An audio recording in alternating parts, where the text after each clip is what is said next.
So, Joan, the COVID-19 pandemic will have repercussions in the music industry, of course. But what is one way that you feel the pandemic will change music itself? I've been asked that question a lot recently, particularly by young people in colleges, because I think they feel very lost in some way. You know, just arriving at college and not being able to be independent and pursue what they want and you know, have parties and stuff. All of that they can't do. And I think the freshmen in college have been particularly affected by this, but also performers too, because they have no outlets except making solo recordings, maybe with, you know, themselves. So, and orchestras, of course, they can't get together. That's so they're having a really hard time. All my orchestral friends are actually, some of them are happy because they can pursue things that they want to pursue. They didn't have the time for last year, but it's definitely hit the music industry very hard. But as a composer, I'm just doing the same thing I always do, which is composing at home, alone. You know, so I'm actually enjoying that I have more time to compose and more energy because I don't travel. And I'm actually happy about that because the traveling gets tiring at my age. You know, I'm 82. I don't look it, but no, you really don't. You don't have to say that. No, it's very true. You don't. But music has kept me young. So I'm learning a piano recital just because I'm a pianist, and I never had the time to do that. So I'm actually happy, but I know that a lot of people don't have the same luxury that I have. You know. That's interesting because I think composers, you think of your body of work maybe more in the sense of your lifetime, and you're not used to that immediate feedback that those of us who are performers maybe are used to. So maybe we can learn something from your big picture, long-term thinking model. I think that this has created blessings actually on some very interesting levels. It's made people fall back more into what they really want to do and what they never had the time to do. I've seen that over and over and over again with my player colleagues, and not just my composer colleagues. And it's also forced them in a way to be more at home, more relaxed domestically, and thinking about shifting their values. I think that's been a very important aspect of this whole COVID, that people have to be thinking differently. They just have to think differently now. And some of it's very positive, actually. Yeah, I would agree with that. I think that's been the case even with me personally, is really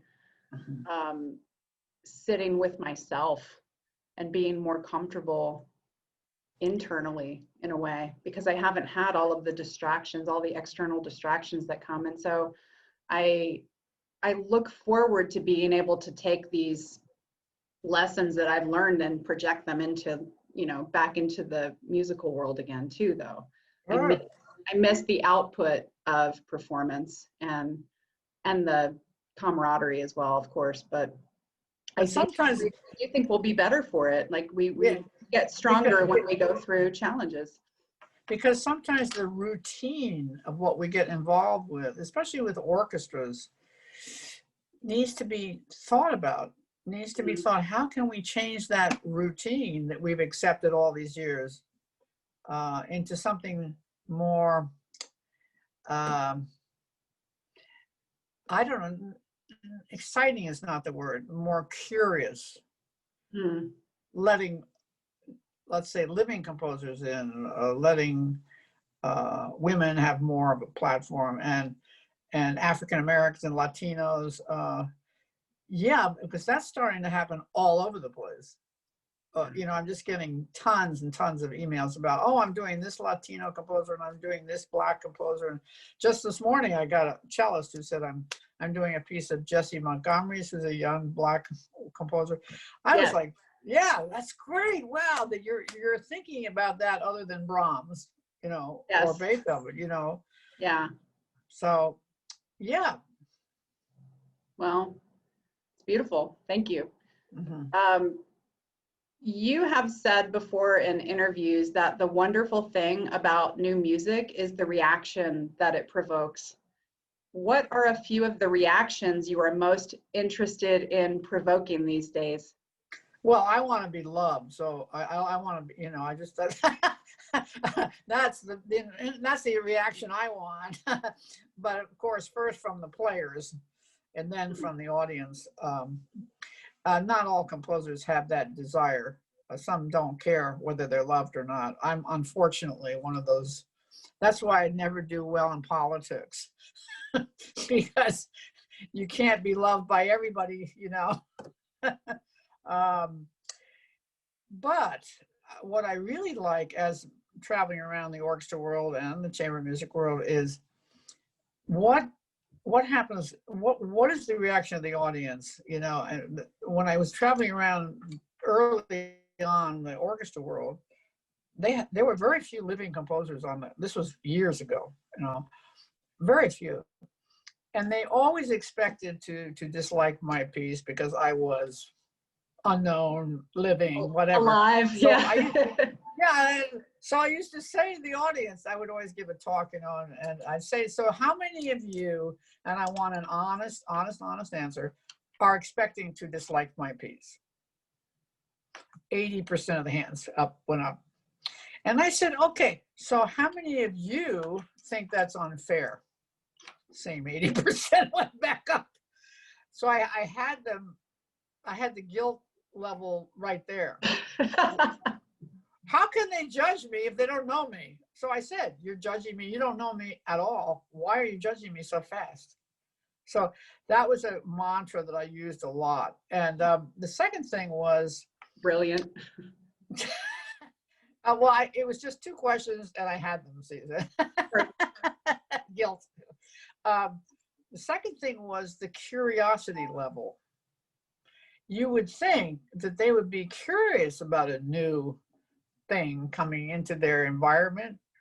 So I would tell a story of, okay, in your neighborhood, if a woman with pink hair came in and she wanted to share some cookies or something with you or something, you would be very distrustful of this woman, right? Pink hair? Oh my God, no, she must be crazy. I mean, she must be nuts. But then you start to get to know her and you see that she's actually a very interesting person, has a lot of sense of humor, and she's intelligent. And you start to accept her and you forget the pink hair.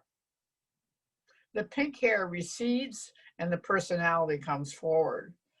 And that's what we need to do with living composers. You have to forget that they are living composers. It's like a sign that says you are Republican or you are Democrat, and people don't want these signs. You know, they don't. The signs are too scary right now.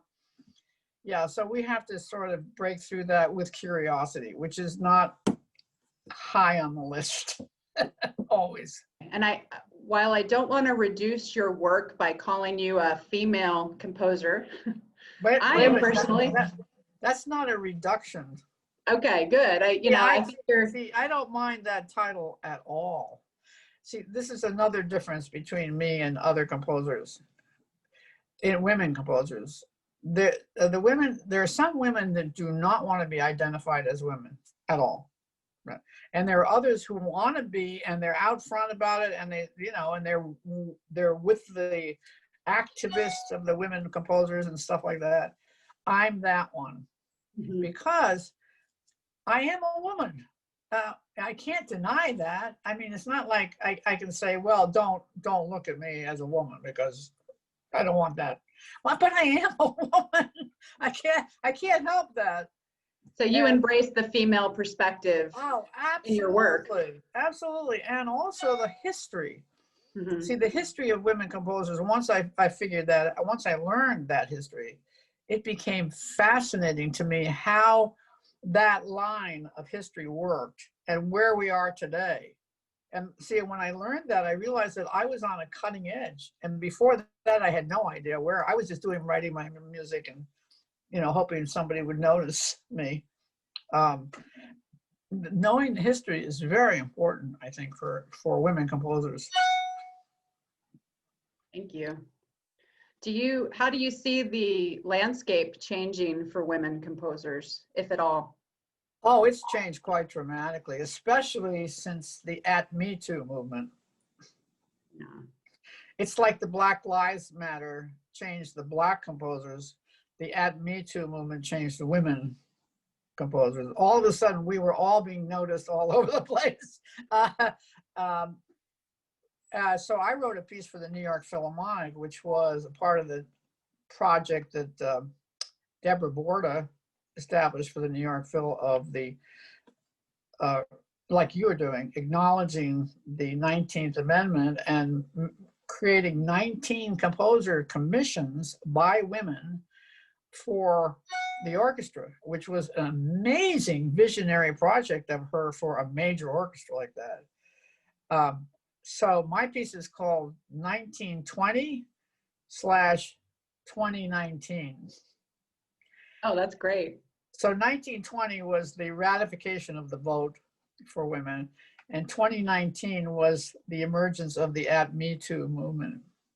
So these were two incredibly important years for women. And I dedicated it to Deborah because I wanted to acknowledge her vision, actually.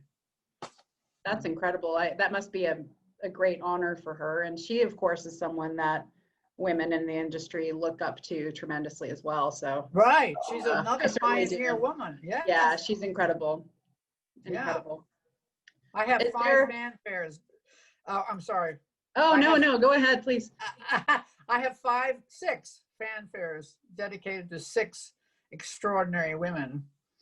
And this one now is going to be dedicated to her. So I'm very honored that I could dedicate this music to these unbelievable women. Yes, or does the fanfares for the uncommon woman. Yes. Yeah. 6 of them. Fantastic. Yeah. Is there another glass ceiling that needs to be shattered by women composers?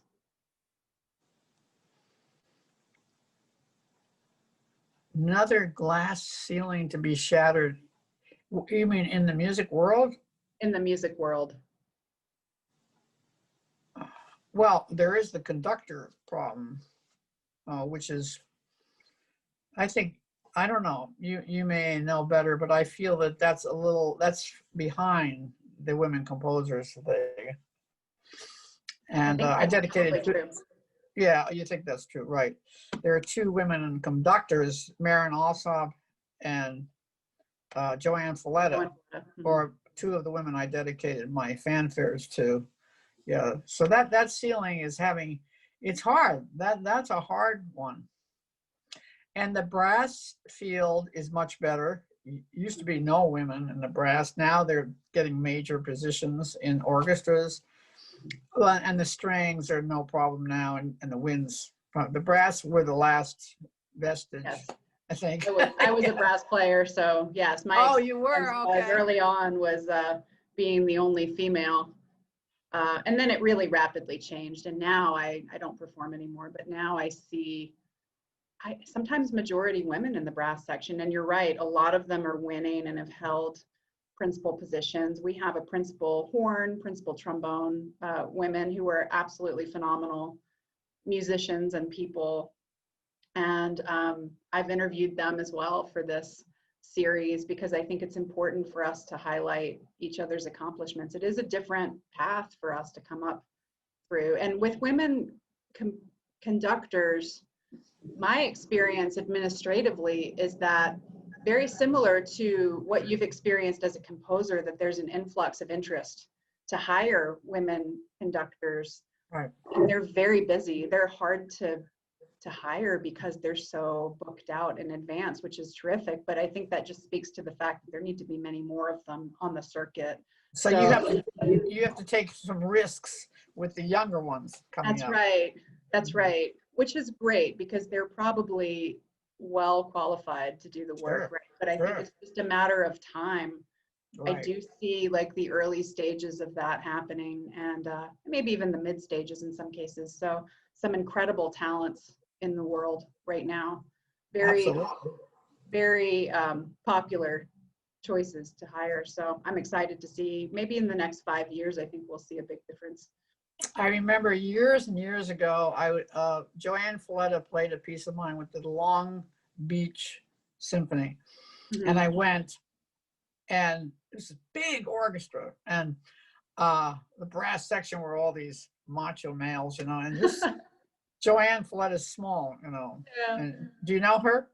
I've seen her. I don't personally know her, but yeah, Oh, she's amazingly charming, but small, and well, she I gets up enjoy in front. her radio show tremendously too. She's brilliant. Oh, okay. So she gets up and conducts my piece. I think it was one of my harder pieces for orchestra. She's right there, like, with everything and getting the energy. And I'm like sitting there like, this was years ago. This was like in the 1980s. And I'm like, oh my God, this little woman can get a lot of power out of this orchestra. She's amazing. She really is. Yeah, it's about channeling energy, right? Any size or shape or gender can do that if they That's right. It's have like the right big approach. dog.